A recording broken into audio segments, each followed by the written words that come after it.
હા, ભરૂચ શહેર એ division police station ખાતે એક છેતરપિંડીનો ગુનો દાખલ કરવામાં આવેલો છે। એમાં આરોપીઓ છે સૌરભ કુમાર હેમંતરાવ શેરે, એની પત્ની વૈભવીબેન સૌરભ કુમાર શેરે અને આ સૌરભનો એક કઝિન છે જયમીનભાઈ ડાંગરે। આ ત્રણેય આરોપીઓના વિરુદ્ધમાં એક છેતરપિંડીનો ફરિયાદ દાખલ કરવામાં આવેલી છે। એમાં આ જે ત્રણેય આરોપીઓ છે એ એવી એક જાહેરાત કરતા કે પોતાની પાસે એક કંપની છે સ્પાઇસ બિયર્સની, અને એ કંપનીના નામ હેઠળ એક ક્રાફ્ટ કુલચાની એક ફ્રેન્ચાઇઝી આપવા માંગે છે જુદા જુદા વિસ્તારમાં। તો જે કોઈએ ફ્રેન્ચાઇઝી જોઈતી હોય તો એનો સંપર્ક કરવો, આ રીતની જાહેરાતના આધારે કેટલાક અરજદારો દ્વારા આ ત્રણેય જણાનો સંપર્ક કરવામાં આવેલો।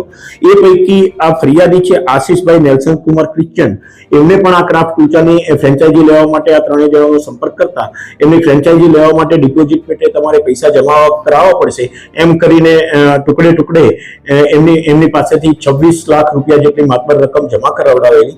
ત્યારબાદ એમને કોઈ ફ્રેન્ચાઇઝી પણ નહીં આપેલી અને કોઈ એમને રકમ પણ પરત નહીં કરેલી। આ રીતે આ ફરિયાદી આશીષભાઈનું આ ત્રણેય જણાએ ચીટિંગ કરી દેતા એ ડિવિઝન પોલીસ સ્ટેશન ખાતે આ ત્રણેય આરોપીઓના વિરુદ્ધમાં ચીટિંગનો ગુનો દાખલ કરવામાં આવેલો છે।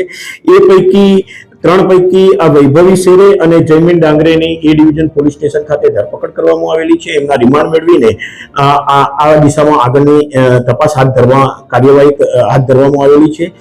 આ ઉપરાંત આ ત્રણેય આરોપીઓના વિરુદ્ધમાં 2 દિવસ અગાઉ એક હાર્દિક રોહિત નામના ફરિયાદીએ પણ ફરિયાદ આપેલી છે, અને આ જ રીતે હાર્દિક રોહિત નામના ઈસમ પાસે પણ આ ત્રણેય જણાએ 8,51,000 રૂપિયા જેટલી છેતરપિંડી કરેલી હતી।